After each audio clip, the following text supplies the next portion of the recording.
I'm Sean Perkins. I'm Dan Jeffers. I'm Arielle Baker, and we are co-workers at Affinity Lab who came together for the National Day of Civic Hacking. We worked on the Department of Labor's Women Veteran Data Challenge. And now we'd like to take a few minutes and give you some of the background and our experience and what the concept we came up with was.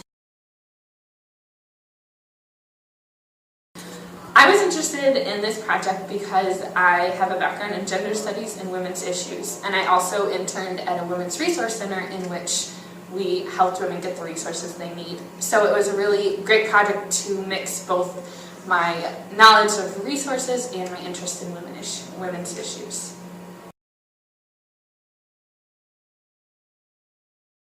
I was particularly drawn to this challenge because it's challenging, it has a lot of room for a content strategy, and because it's a veteran, I really identified with the challenges that people face when coming back into civilian life. I also was struck by the challenges being faced by women as they're coming in, and noticed that the statistics are telling us that they're having a lot of trouble reintegrating.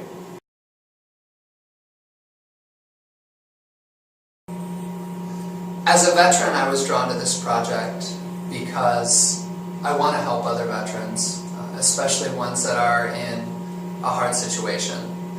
As a web developer, I'm very interested in creating systems that improve people's lives and make information easier to access.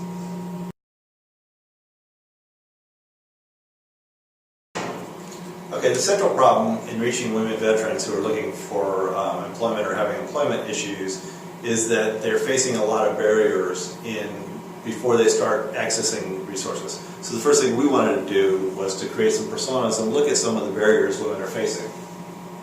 Okay, because of some of these barriers, women who need help are often not already looking at military websites or apps that are being promoted by the Veterans Administration or other government agencies.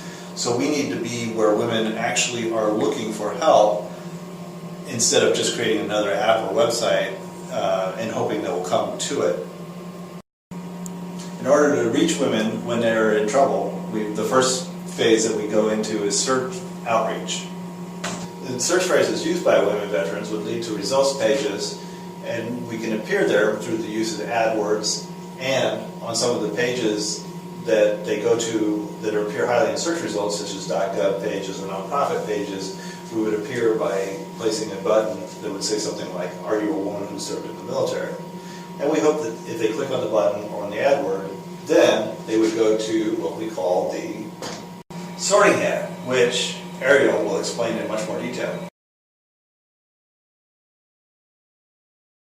My role in the project was to create questions and interactions in order to recreate the experience of having an interview with someone and then giving them resources based on their answers to those questions. Dan's strategy has guided women into the system, and Arielle's question and interview pathways help us identify the needs of women veterans. But we need a way to model that in a web application. To do that, we've created pathways that have a starting and ending point that will end in a resource page. The system asks questions and then reassures women veterans that they're not alone.